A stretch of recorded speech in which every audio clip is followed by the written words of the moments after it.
할렐루야, 여호와 하나님께 찬양드립니다. 화창한 날씨, 성전에 나와 예배드리는 여러분, 성전을 향하여 예배드리는 여러분, 주님의 이름으로 환영합니다. 옷깃을 여미고 마음을 모으고 신령과 진정으로 하나님께 예배드리기를 원합니다. 찬양드리며 하나님께 나아가겠습니다.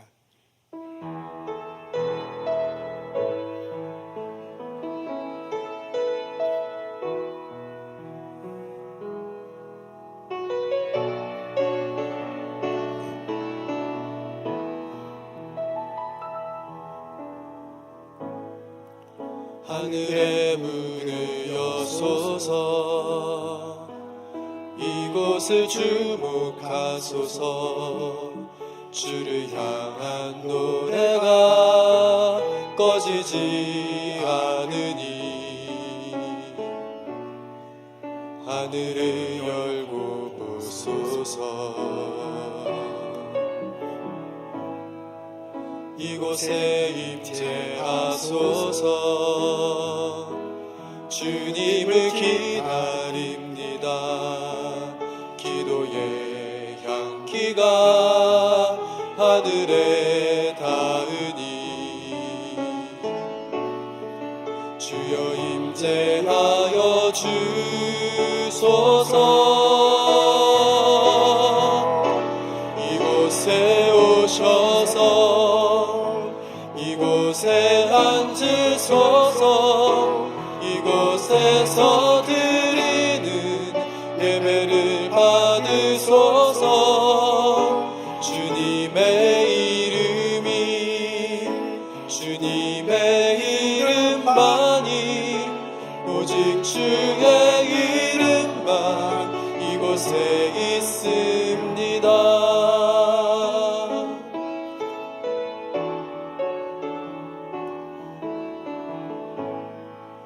하늘의 문을 여소서.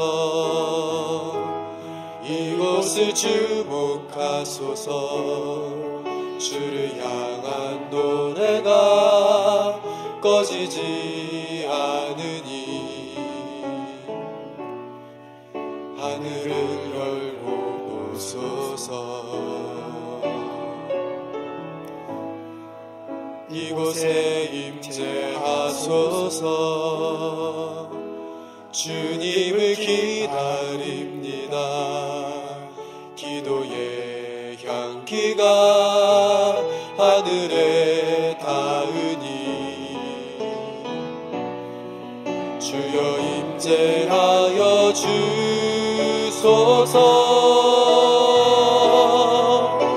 이곳에 오셔서 이곳에 앉으소서. 이곳에서 드리는 예배를 받으소서.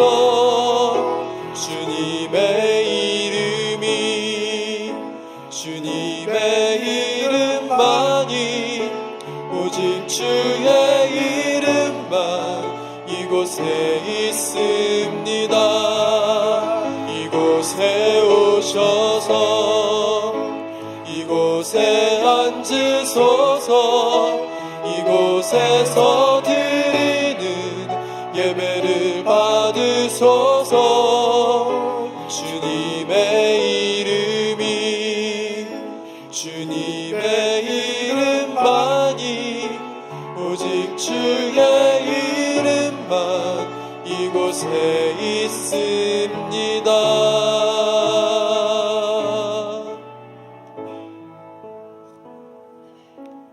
사도신경으로 신앙 고백하시겠습니다. 전능하사 천지를 만드신 하나님 아버지를 내가 믿사오며 그의 외아들 우리 주 예수 그리스도를 믿사오니 이는 성령으로 잉태하사 동정녀 마리아에게 나시고 본디오 빌라도에게 고난을 받으사 십자가에 못 박혀 죽으시고 장사한 지 사흘 만에 죽은 자 가운데서 다시 살아나시며 하늘에 오르사 전능하신 하나님 우편한 자 계시다가 저리로서 산자와 죽은 자를 심판하러 오시리라. 성령을 믿사오며 거룩한 공회와 성도가 서로 교통하는 것과 죄를 사하여 주시는 것과 몸이 다시 사는 것과 영원히 사는 것을 내가 믿사옵나이다. 아멘.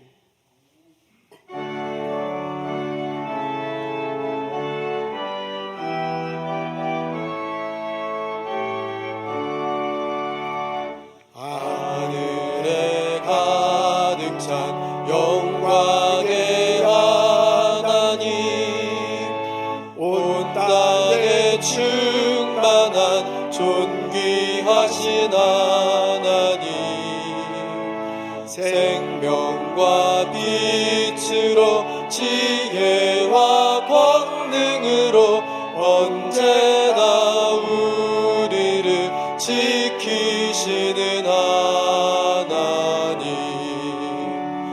성부와 성자와 성령 삼위의 하나님, 우리 예배를 받아주시옵소서.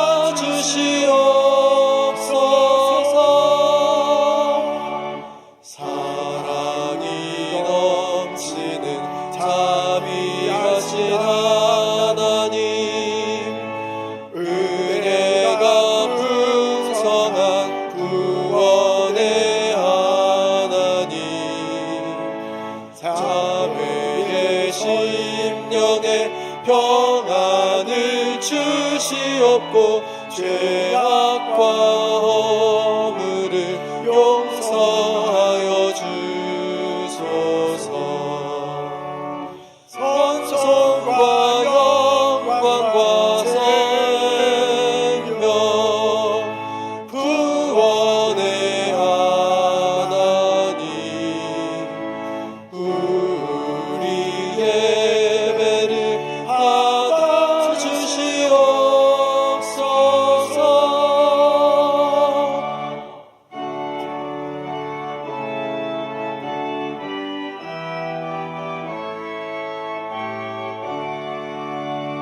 주 앞에 나올 때 우리 마음 기쁘고 그 말씀 힘내어 새 희망이 솟는다. 고난도 슬픔도 이기게 하시옵고 영원에 잇대어 살아가게 하소서. 우리의 자랑과 기쁨 생명의 하나님, 우리 예배를 받아주시옵소서.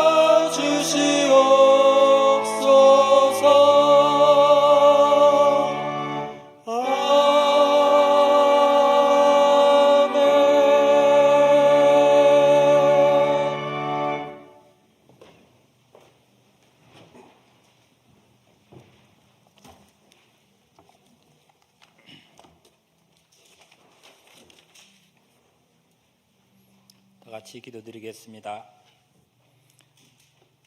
세상 만물의 창조자 되시고 생명의 근원 되시는 하나님 아버지, 저희를 자녀 삼으시고 은혜의 날개 아래 보호하여 주셨다가 거룩한 주일 주님께 나와 예배하게 하시니 감사드립니다. 죄인된 우리는 죽을 수밖에 없는 존재였으나 예수님의 보혈의 은혜로 말미암아 용서함 받고 천국에 대한 소망을 주심에 감사드립니다. 하나님은 크고 광대하시며 우리 모두에게 사랑을 베푸시는 아버지이심에 감사를 드립니다. 저희의 찬송과 기도를 받아 주시옵소서. 이제 추운 겨울 날씨도 지나가고 어느덧 봄의 기운을 보내주심에 감사드립니다. 이제 곧 예수님께서 저희를 위해 돌아가시고 부활하심을 기념하는 복된 부활절을 기다리며 우리의 죄를 회개하고 하나님의 사랑에 감사하는 사순절을 보내고 있습니다. 이 시간을 통하여 예수님 십자가 사랑과 죄사함 받음의 은혜를 깨닫는 시간 되게 하여 주시옵소서. 또한 오늘 주님께 나올 때 연약한 저희들 많은 회개의 제목들을 주님께 가지고 나옵니다. 여러 가지 모양으로 지은 죄와 불순종한 것들, 하나님의 자녀로서 빛과 소금의 신분을 망각한 일들 회개합니다. 저희들을 불쌍히 여기시어 주님의 보혈로 씻어 주시옵소서. 이 시간 우리 조국 대한민국과 전 세계 지도자들을 위하여 기도드립니다. 하나님을 모르는 세상 주관자들은 질주를 하고 악한 영의 세력들은 현혹을 합니다. 세상은 혼탁하고 새로운 분쟁은 끊임없이 생겨나고 있습니다. 우리의 씨름은 혈과 육을 상대하는 것이 아니요 통치자들과 권세들과 이 어둠의 세상 주관자들과 하늘에 있는 악한 영들을 상대함이라는 에베소 말씀처럼 우리가 영적으로 깨어있고 하나님의 말씀으로 전신갑주를 입어 악한 영들에 현혹되지 않고 하나님의 뜻이 이 땅에 이루어지도록 세상의 올바른 소금의 역할을 하는 하나님의 백성들이 되게 도와주시옵소서. 저희 몸된 성령한 교회를 위해 기도드립니다. 점점 많은 성도님들이 성전에 모이게 하시니 감사합니다. 인도하시는 목사님, 전도사님, 임원들 축복하시고 성령 충만하게 하시옵소서. 주님 주시는 지혜와 사랑의 힘으로 교회를 이끌어가게 하여 주시옵소서. 진행되고 있는 모든 사역과 사업들에게 은혜롭게 잘 진행되게 하여 주시옵고 하나님께 영광이 되게 도와주시옵소서. 특별히 우리 영어 예배부와 또 중고등부, 유초등부 등 교회 학교를 부흥하게 하시옵고 세우신 선생님들과 전도사님들을 축복하여 주시옵소서. 학생들을 믿음으로 잘 지도하게 하시고 귀한 소명을 기쁨으로 감당하는 축복을 내려 주시옵소서. 교회의 각 가정들과 성도님들을 위해 기도드립니다. 건강의 문제, 직장의 문제, 자녀의 문제 등 여러 가지 기도 제목들 주님 아십니다. 그들의 기도를 들어주시고 평안과 회복의 역사가 일어나게 도와주시옵소서. 이 시간 예배 첫 시작이오니 세우신 담임 목사님 말씀 전하실 때 성령으로 붙잡아 주시고 선포되는 말씀을 통해서 우리의 마음이 뜨거워지고 하나님 은혜의 말씀에 감동되는 시간 되게 도와주시옵소서. 가브리엘 성가대의 찬양을 기뻐 받아주시며 예배를 위하여 섬기는 손길들 축복하여 주시옵소서. 이 모든 말씀 우리를 위해 돌아가시고 부활하신 예수님 이름 받들어 기도드리옵나이다. 아멘.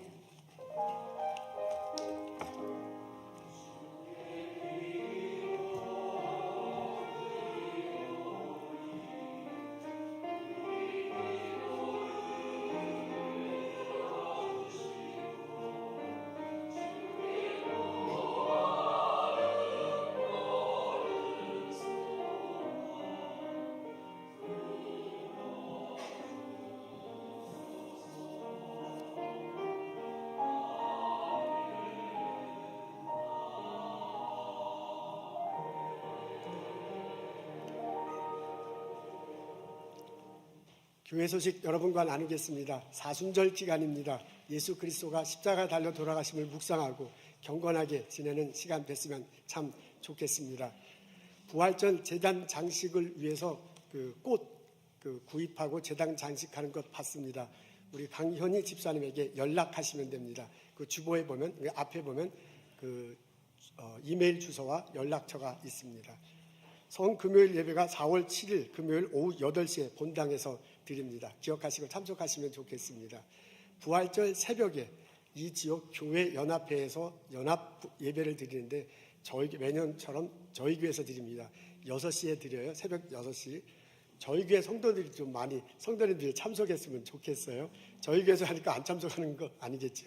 여러분 새벽 6시에 같이 참석하셔서 함께 예배드리면 좋겠습니다. 부활주일 날이 4월 두 번째 주일이요. 4월 9일인데 그때 연합 예배를 드립니다. 영어와 한국어로 같이 합니다. 여러분 자녀들 초청해서 같이 예배드리면 참 좋겠습니다. 지난주에 최현 선교사님 네 분이 오셔서 그 선교사 말씀 나누고 그리고 우리 함께 기도하는 시간을 가졌습니다. 그분들 가시면서 여러분들에게 너무너무 환영해줘서 감사하고 따뜻한 마음 나눠주어서 감사하다. 계속해서 기도해 줄 것 생각하니 너무너무 행복하다라고 그렇게 말하면서 가셨습니다. 행복해하고 기쁜 마음으로 갔습니다. 3월 마지막 주에 다시 우크라이나에 들어가요. 그곳에 가서 한 2년 더 선교 사역 하시겠다 그렇게 말하고 가셨습니다. 우리 최원 선교사님 여러분 기도해 주시고 그 사역이 계속 이어질 수 있도록 축복해 주시면 참 고맙겠습니다. 오늘 이제 우리 인사 나누려고 하는데요. 제가 생각할 때 오늘 인사 나눌 때 저희 교회 지금 이 예배 참석하시는 시니어 성도님들이 있으세요. 지금 그 시니어 성도님들한테 특별히 좀 인사를 했으면 좋겠습니다. 우리가 코로나 때로 3년 동안 이렇게 잘 못 보다가 이제 오게 되니까 서로 좀 약간 어색한 면도 있고 잘 모르니까 또 인사하기도 좀 뭐하고 이런 면들이 있는 듯해요. 그래서 어르신들은 오는데 서로 잘 모르고 지내는 경우가 있습니다. 그래서 오늘은 인사할 때 젊은 사람들, 제가 말하는 젊은 사람이라는 건 60대, 50대, 60대, 40대죠. 인사하지 마시고 70대, 80대 되신 어르신들을 눈과 눈을 마주치고 안녕하세요 인사했으면 참 좋겠습니다. 이 어르신 장로님 권사님들이 왕년에 한가닥 했던 분들입니다. 자, 그리고 우리 같이 옆에 있는 그 시니어분 권사님 장로님들 인사 나누면 특히 나누면 좋겠습니다. 우리 다 같이 일어나 주십시오. 옆에 계신 장로님들, 권사님들 눈을 마주치고 안녕하십니까? 어서 오십시오. 장로님 어서 오세요. 권사님 어서 오세요. 반갑습니다. 와주셔서 감사합니다. 함께 예배드리게 돼서 행복합니다.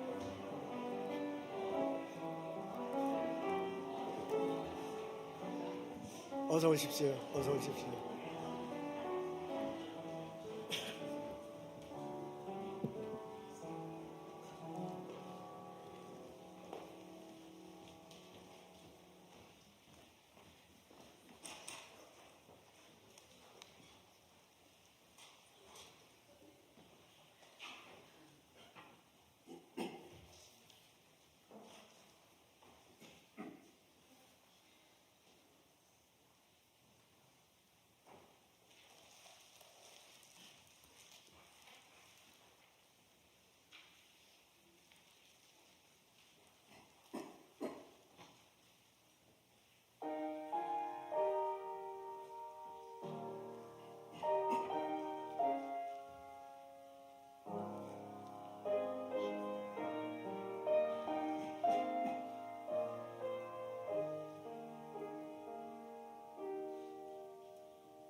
감사합니다.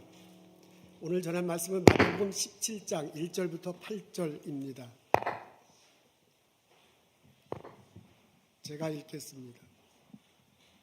엿새 후에 예수께서 베드로와 야고보와 그 형제 요한을 데리시고 따로 높은 산에 올라가셨더니 그들 앞에서 변형되사 그 얼굴이 해같이 빛나며 옷이 빛과 같이 희어졌더라. 그때 모세와 엘리야가 예수와 더불어 말하는 것이 그들에게 보이거늘 베드로가 예수께 여쭈어 이르되 주여 우리가 여기 있는 것이 좋사오니 만일 주께서 원하시면 내가 여기서 초막 셋을 짓되 하나는 주님을 위하여 하나는 모세를 위하여 하나는 엘리야를 위하여 하리이다.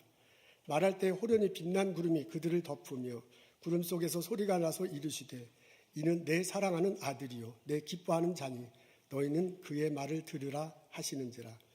제자들이 듣고 엎드려 심히 두려워하니 예수께서 나와 그들에게 손을 대시며 이르시되 일어나라 두려워하지 말라 하시니 아멘.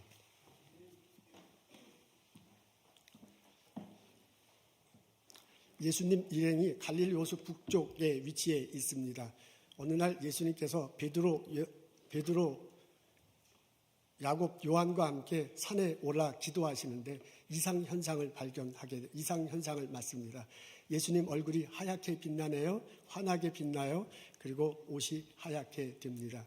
영광 중에 모세와 엘리야가 나타나와 예수님과 대화를 나눕니다. 좀 있으면 예수님이 예루살렘 성에 가셔서 돌아가실 것이란 내용이 들립니다. 제자들이 기도하다가 졸았던 모양이에요. 그리고 그 이상 현상을 보고 깜짝 놀랍니다. 베드로가 얼떨떨결에 이런 제안을 합니다. 예수님, 저희는 이곳이 좋겠습니다. 오막간 3개를 짓고서 3개를 짓겠습니다. 하나는 예수님을 위해서, 또 하나는 모세를 위하여, 그리고 엘리야를 위해서 짓겠습니다. 라고 말합니다. 그들을 위해서 성소를 마련하겠다는 제안입니다. 베드로의 제안은 그냥 헛되게 사라지고 맙니다. 갑자기 구름이 덮치더니요, 두 분이 사라졌기 때문입니다. 예수님이 제자들에게 말을 하세요. 내가 다시 죽은 자 가운데서 살아 돌아올 때까지는 오늘 본 것을 말하지 말거라.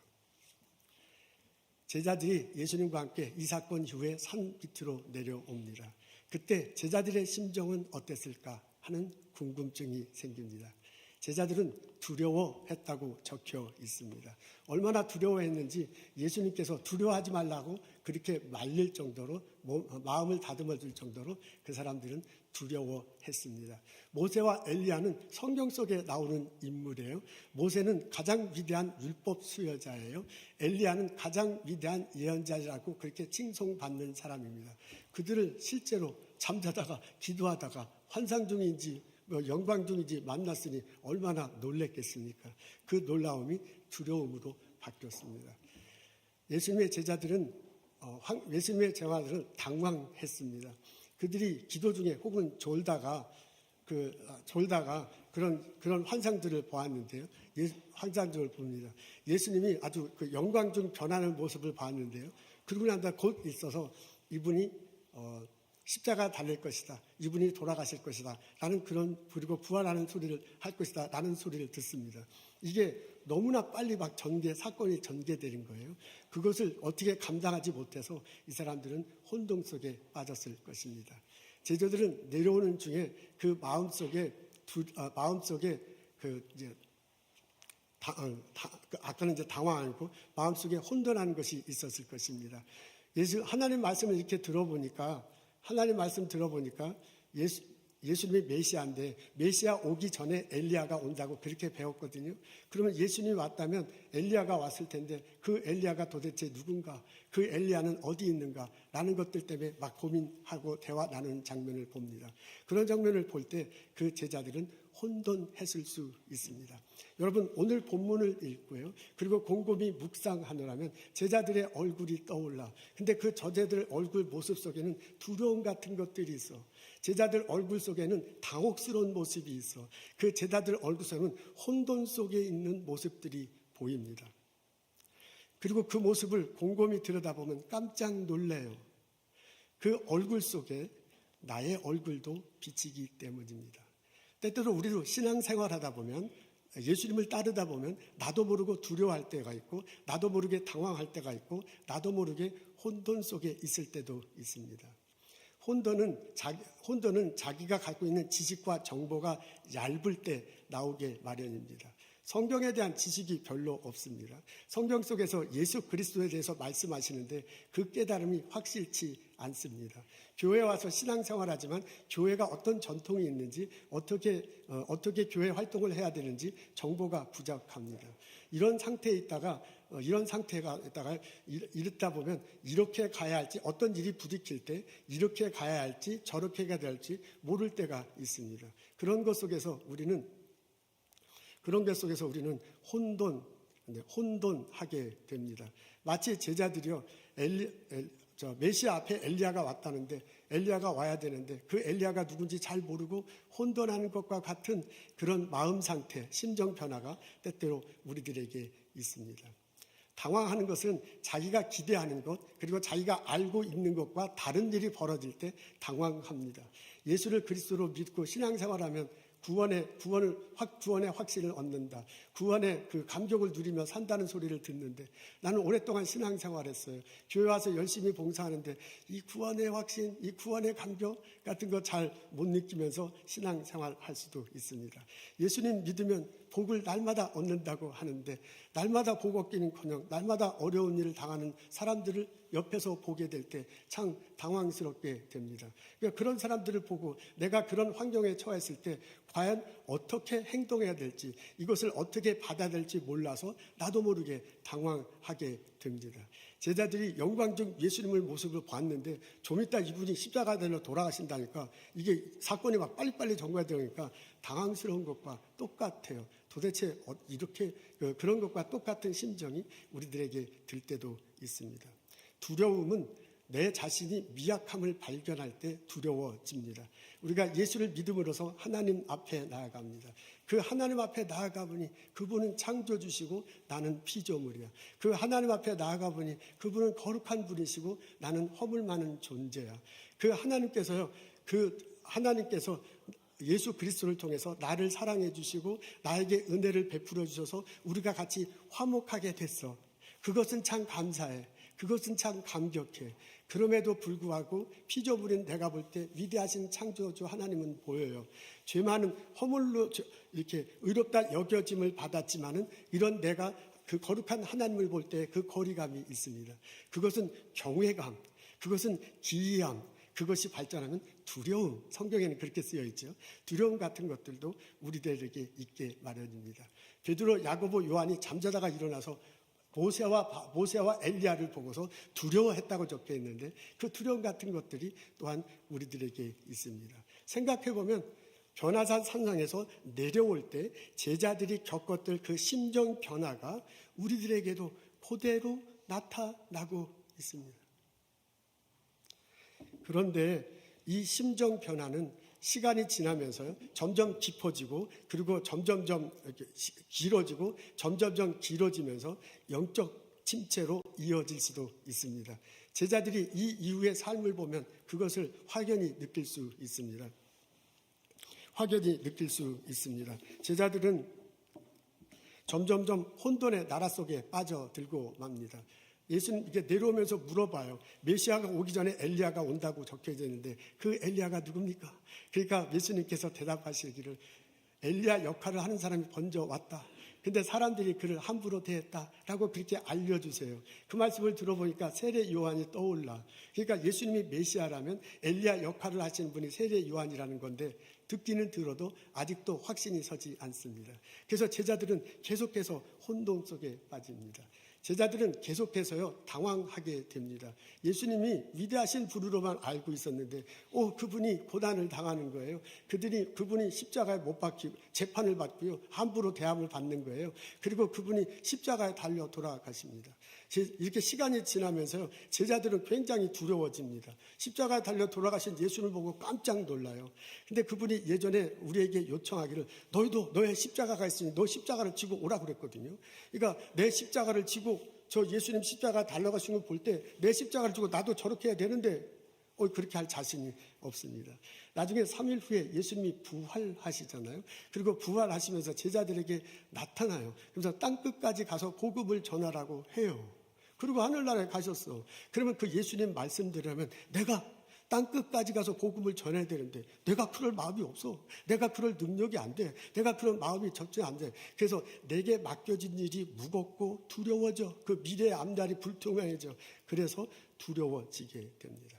예수님의 제자들은요, 변화선상에서 내려오면서부터 그 사람들은 갈등하기 시작하더니 그것이 길어지고 그게 깊어지면서 나중에 예수님 십자가 달려 돌아갔을 때는 깊은 나락에 빠집니다. 우리 신앙 사람들이 묘사한다면 영적 침체에 빠지게 돼요. 근데 놀랍게도요, 우리 신앙생활 하다 보면 그 제자들이 그런 혼돈과 두려움과 그 불확실 속에서 점점점 깊어져서 영적 침체에서 빠져드는 그 과정이, 그 모습이 그대로 우리들 마음 속에서도요, 우리들 신앙 속에서도 나타나는 것을 볼 수 있습니다. 여러분, 우리가 깊이 신앙생활을 하면 엄청난 영적인 것을 경험하게 되는데요. 그 영적인 것을 경험했기 때문에 좋기도 하지만 우리 신앙생활이 막 프로펠 나서 막 점점점 좋아하기도 하지만 갑작스럽게 영적 경험을 하기 때문에 침체될 수도 있습니다. 성경을 읽을 때 하나님의 강력한 음성을 들어요. 근데 자기는 거기에 순종하지 못해. 깊이 기도하는데 성령께서 터치하시면서 나를 붙들어 주시는 것을 내가 경험해요. 근데 내가 그것을 소화할 그릇이 안 되는 거예요. 그렇게 안 되는 거예요. 그렇게 될 때 하나님께서 나를 붙들어 주시고요. 하나님께서 내가 사역을 할 때 엄청난 열매를 맺게 해주셔요. 그게 아주 굉장히 하나님께서 역사하시는 건데 그것을 체험하기 때문에 오히려 내 신앙생활이 더 나아지고요. 오히려 내 사역이 깊어질 수도 있지만 반대 현상이 나타날 수도 있습니다. 그 깊은 영적 체험을 내가 성경을 통해서 소화하고 다른 사람과 조화하면서 해석해 나가죠. 소화시키지 못하기 때문에 그런 일이 벌어지는 것입니다. 그래서 오히려 더 깊은 영적 체험을 했기 때문에 신앙생활이 흐트러지는 사람이 안타깝게도 있을 수 있습니다. 여러분, 수영하다 보면 커다란 파도가 나한테 확 다가와. 근데 그 커다란 파도가 확 다가올 때 수영을 잘하는 사람은 그 파도를 타고 수영을 더 잘해. 서핑을 그 높은 파도를 타고 더 기다렸다고 그 파도를 타고 서핑하면서 앞으로 쭉쭉쭉 나가. 근데 수영을 못하는 사람은 큰 파도가 오면 그 파도에 덧입혀갖고 밑으로 빠져들어가요. 그래서 서핑을 하고 파도를 타는 게 아니라 그 밑에 들어가지고 점점점 밑으로 내려가서 바닷가에 퍽 치고서 그냥 날부라지는 거야. 안타깝게도 그런 일이 벌어질 수도 있습니다. 이런 일들은 신앙생활하고 일상생활을 하다가 어려운 일을 겪을 때 더 그런 일들이 벌어질 수 있습니다. 갑자기 몸이 아파지는 거예요. 갑자기 집안에 일이 생겨서 사랑하는 사람을 잃어버렸어요. 갑자기 내가 어떻게 회사에서나 혹은 스몰 비즈니스를 하는데 그게 안 돼가지고 그냥 뭐 문을 닫게 하는 이런 상황이 벌어지게 됐습니다. 그렇게 되면요, 정상적으로 이렇게 잘 신앙생활 하다가도 혼동이 돼. 그렇게 되면 방황하게 돼. 그렇게 되면 두려워돼. 나 하나님 말씀대로 했는데, 하나님 말씀대로 여태까지 신앙생활하는데 왜 이런 일이 벌어지는 건가? 내가 믿는 것이 제대로 된 것인가? 내가 가는 것이 제대로 가는 것과 나와 함께 손잡는 저 사람이 정말 나를 위한 사람인가? 혼동이 돼. 당황스러워. 두려워져. 그게 깊어지면, 그게 길어지면 영적 침체로 올 수도 있습니다. 여러분, 사역하다가 이런 것들을 겪을 수 있습니다. 내가 열심히 목회했어. 열심히 사역했어. 열심히 봉사했는데 사역에 열매가 없는 거야. 그리고 그 열매 없는 것 때문에 내가 책임져서 물러나야 돼. 그건 나 혼자만 게 아니라 다른 사람하고 다 같이 했는데 내가 책임져야 돼. 그리고 내가 한 그 일 때, 그래서 내가 손가락질 받아야 돼. 그래서 나 혼자 이렇게 막 넘어져야 할 때가 있습니다. 그때 너무너무 당황스러워요. 사람들 만나서 막 설명하기도 하다가요. 그렇게 사람들 만나서 설명하면 뭐해? 그거 다 변명일 뿐이야 하고 사람을 안 만나지기도 합니다. 그렇다가 이제 어떻게 하든지 이것을 열심히 해봐야 되겠다 막 그렇게 발버둥 치기도 하다가요. 그렇게 하면 뭐해? 하고 그냥 포기하게 되기도 합니다. 그런데 어떨 때는 하나님이 인도해 주실 거다가 마음의 평안이 있기도 하다가요. 어떨 때는 깊은 우울감에 빠지기도 합니다. 신앙생활 하다 보면 나도 모르게 예수님을 따라갈 때 나도 모르게 두려워지고 혼돈되고 방황하게 돼. 그게 길어지면, 그게 깊어지면 나도 모르게 영적 침체에 빠지게 됩니다. 그럴 때 내가 어떻게 그 깊은 나락에서 벗어날 수 있겠습니까? 하나님이 구름 속에서 하신 말씀 속에서 우리는 그 답을 찾을 수 있습니다. 5절 하반절입니다. 우리 다 같이 읽겠습니다. 시작. 이는 내 사랑하는 아들이요 내 기뻐하는 자니 너희는 그의 말을 들으라. 하나님은 제자들이 거기서 두려워하는 모습을 보셨습니다. 제자들이 내려가면서 혼돈하고 방황할 것을 미리 아셨습니다. 그래서 하나님이 제자들에게 해주시는 말씀입니다. 하나님의 말씀을 요약해서 얘기하면 너희가 예수가 구세주다, 예수가 그리스도다, 이것을 다시 한번 확인할 것을 요청하고 있습니다. 하나님이 제자들에게 이렇게 말씀하십니다. 이는 내 사랑하는 아들이다. 하나님이 제자들에게 예수가 하나님의 아들이라고 다시 한번 말씀해 주고 있습니다. 제자들은 예수님과 함께 동고동락하면서 2년 반 3년을 지냈어요. 그러니까 인간으로서 예수를 바라보게 돼. 그런 제자들에게 이 사람은 사람의 아들일 뿐만 아니라 내 아들이다. 하나님의 아들이다. 하나님의 아들이고 사람의 아들이라는 것을 확인시켜 주고 있습니다. 하나님께서는 제자들에게 이는 내 기뻐하는 자다라고 그렇게 말하고 있습니다. 하나님의 제자들에게 예수는 당신을 기쁘게 하는 사람이다, 존재다라고 그렇게 각인시켜 주는 것입니다. 예수님은 이 땅에 오셨습니다. 하나님의 뜻을 받들어서 십자가 달리시고 부활하셨어요. 우리들을 위해서 죄 용서하고 의롭게 될 길을 열어주셨습니다.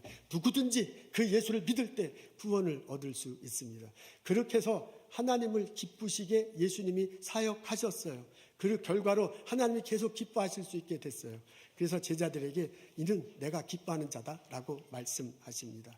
하나님은 제자들에게 그의 말을 들으라라고 그렇게 요청하고 있습니다. 너희들 예수 그리스도의 말을 들어야 된다고 권면하는 것입니다. 내가 곧 길이요 진리요 생명이니 나로 말미암지 않고는 아버지께로 올 자가 없느니라.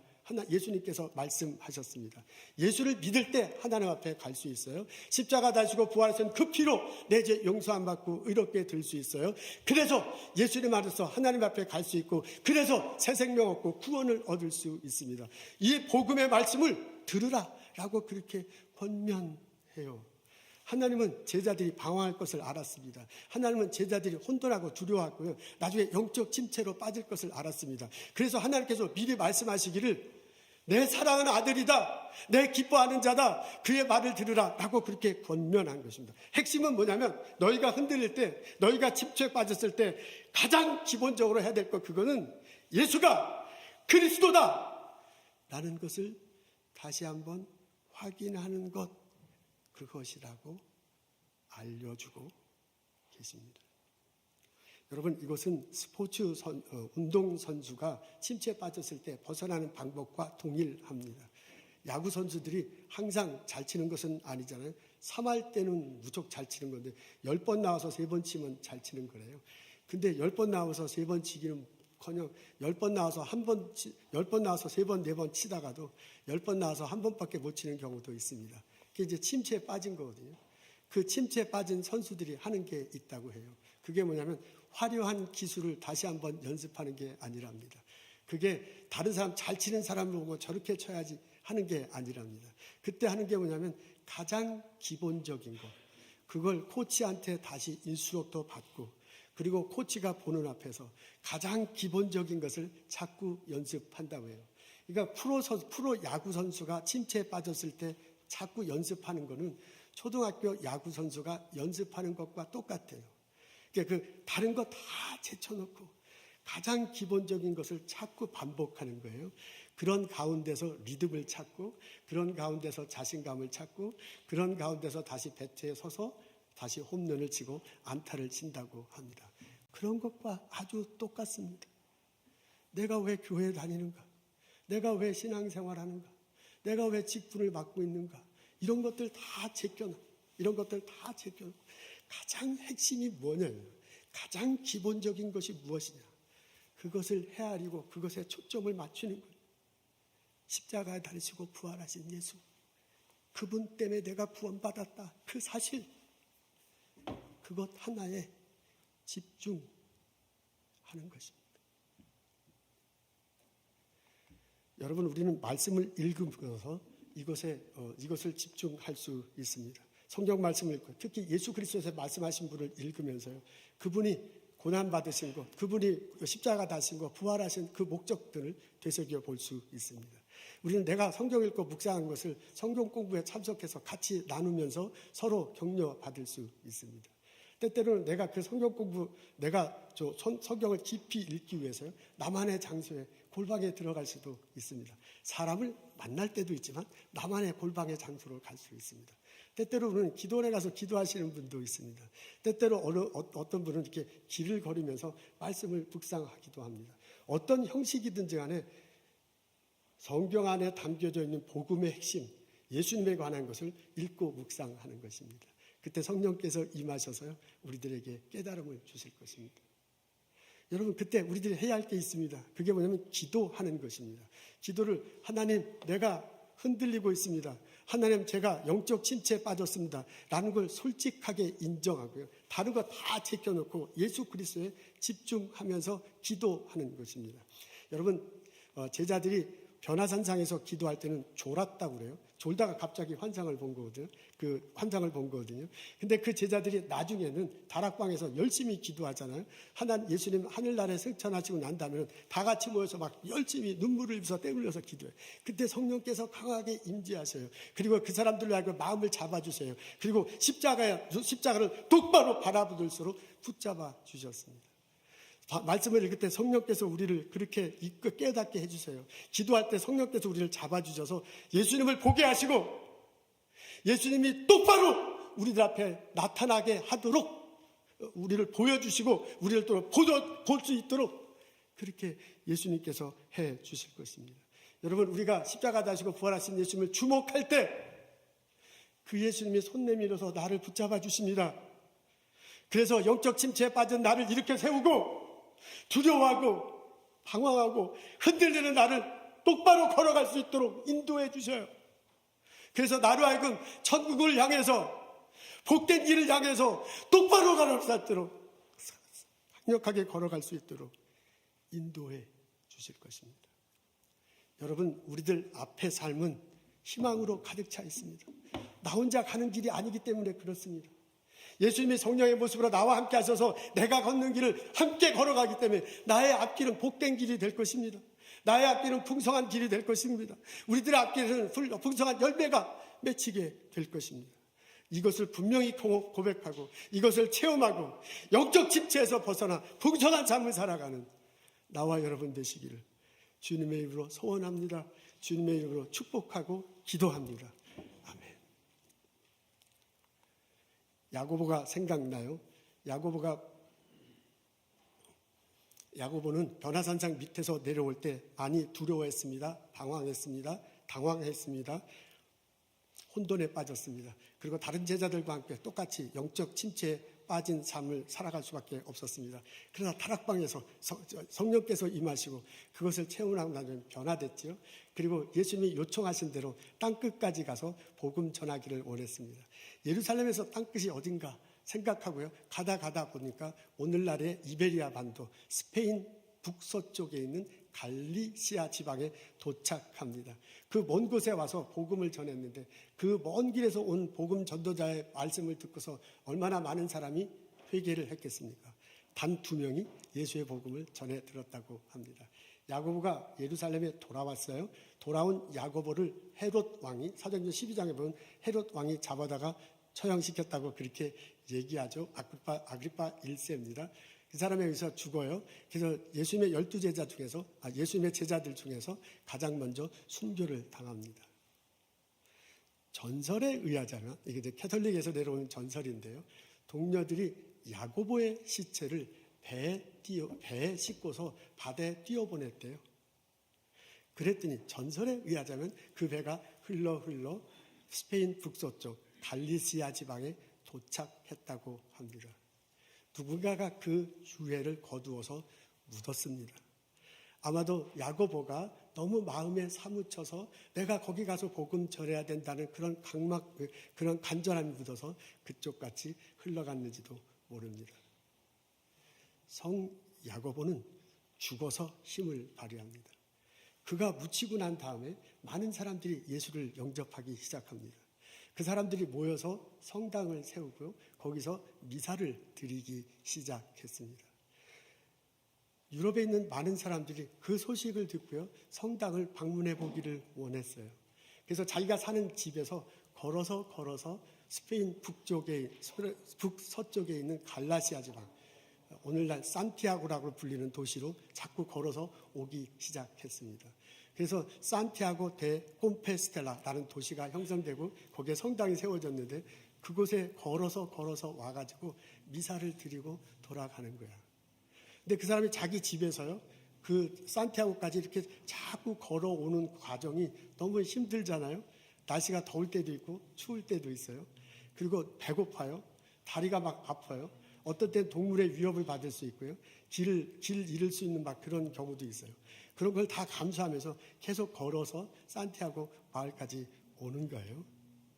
그렇게 오다 보니까 자기도 모르게 두려움이 사라져. 인생 살아가면서 신앙생활하면서 느꼈던 두려움이 사라져. 자기도 모르게 당황스러움이 없어져. 자기도 모르게 혼돈스러움이 이렇게 점점점 이렇게 사그라들기 시작합니다. 이 길을 야고보가 걸었을 건데 그 야고보가 걸었을 때 심정을 생각해봐. 그리고 야고보가 가졌을 예수 그리스도에 대한 그 고백을 생각해. 그리고 그 복음을 전했을 때 그 사람들이 받아들인 걸 그걸 자꾸 묵상하면서 걷는 거예요. 그러다 보면 자기도 모르게 영적 침체에서 벗어나는 경험을 하게 됩니다. 이 소문이 점점점 퍼져서요. 많은 사람이 이게 순례자의 길이다 라고 정하고서 이 길을 걷기 시작합니다. 까미노 데 산티아고로 가는 길이 이렇게 해서 형성됐습니다. 오늘날 1년에 600만 명의 사람들이 이 길을 걷는다고 해요. 그 사람들이 다 순례자는 아닐 거예요. 그중에 어떤 사람은 관광차 가는 사람도 있을 것입니다. 그중에 어떤 사람은 남들 가니까 나도 가는 거예요. 그중에 어떤 사람은 건강상의 이유로 가는 사람도 있을 것입니다. 근데 그중에 어떤 사람은 정말 순례하는 마음으로 가는 사람이 있어요. 야고보가 가졌던 십자가 다시고 부활하신 예수님, 그분이 적어놨던 그 간절함, 그것을 품으면서 걸어가는 사람도 있을 것입니다. 저는 하나님께서 순례의 길을 걷는 사람은 그대로, 건강상의 이유 때문에 관광 때문에 걷는 사람은 그 사람 그대로 축복하시고 예수를 경험케 해 주시리라고 믿습니다. 우리 인생 사는 것을 길로 사람들은 많이 비유합니다. 우리는 인생길을 타박타박 걸어가고 있습니다. 우리는 신앙의 길을 때로 허부적거리면서 걸어가고 있습니다. 이런 나에게 야고보가 말합니다. 영적 침체에 빠졌을 때 십자가 다시고 부활하신 예수님, 그분 한 분만을 바라보십시오. 기도하겠습니다. 하나님, 주님 앞에 나와서 나의 마음을 활짝 엽니다. 남들은 알지 못하지만 내가 아는 모습 내 안에 있습니다. 십자가 다시고 부활하신 앞에서 나의 영혼을 활짝 내려놓습니다.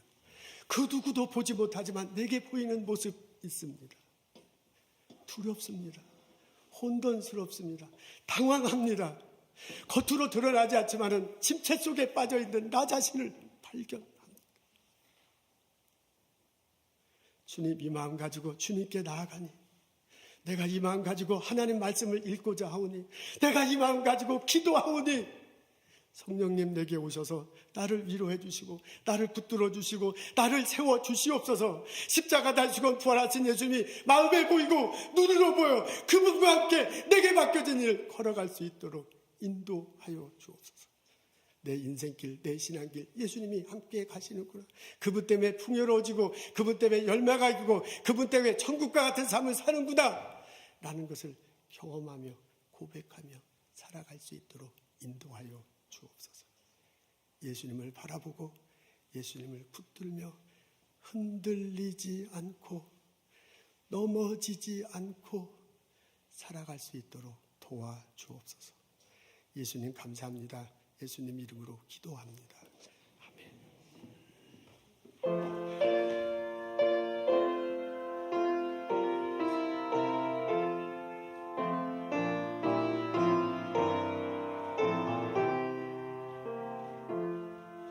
주 예수님 내 맘에 오사 날 붙들어 주시고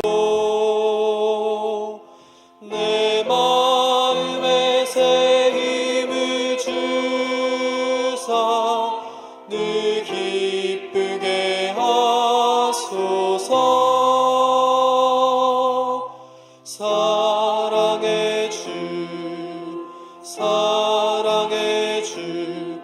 내 맘속에 찾아오사 내 모든 죄 사하시고 내 상한 맘 고치소서. 주 예수님 내 맘에 오사 날 정결케 하시고 그 은혜를 내 맘에 채워 늘 충만케 하소서. 사랑의 주 내 맘속에 찾아오사 내 모든 죄 사하시고 내 상한 맘 고치소서.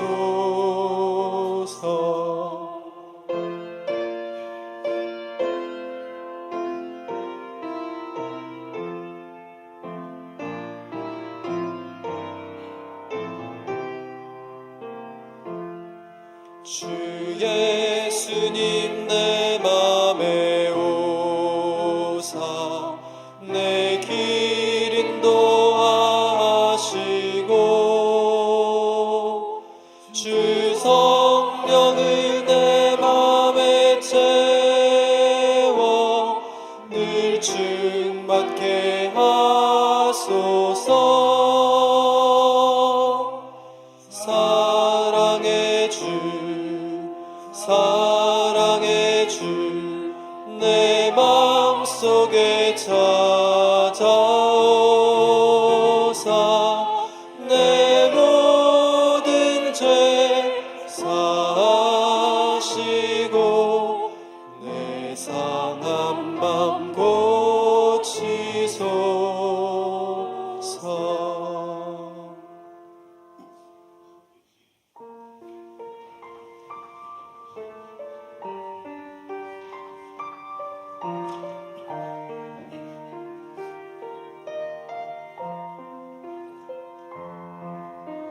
주님 다시 오실 때까지 나는 이 길을 가리라.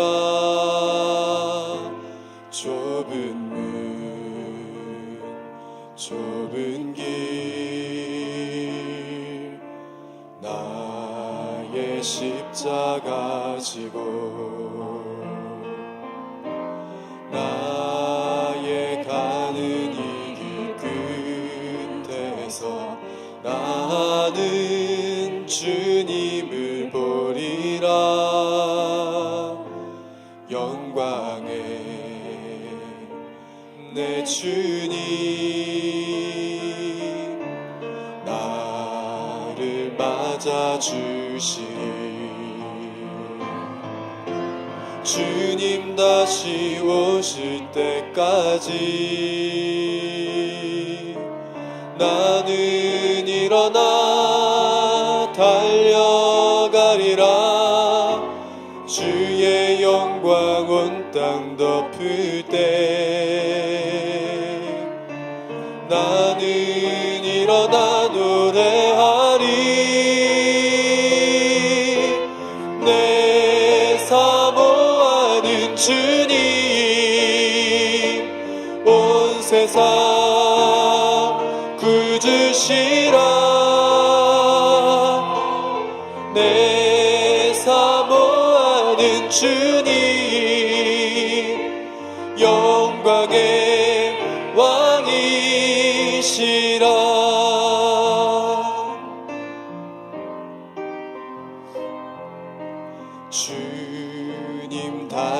다시 오실 때까지 나는 이 길을 가리라.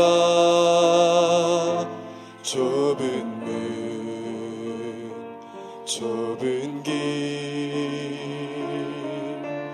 나의 십자가 지고 나의 가는 이 길 끝에서 나는 주님을 보리라. 영광의 내 주님 나를 맞아주시리. 주님 다시 오실 때까지 나는 일어나 달려가리라. 주의 영광 온 땅 덮을 때 나는 일어나 노래하리. 내 사모하는 주님 온 세상 구주시라. 내 사모하는 주님 영광의 왕이시라. 주님 다시 오실 때까지 나는 일어나 달려가리라. 주의 영광 온 땅 덮을 때 나는 일어나 노래하리. 내 사모하는 주님 온 세상 구주시라. 내 사모하는 주님 영광의 왕이시라.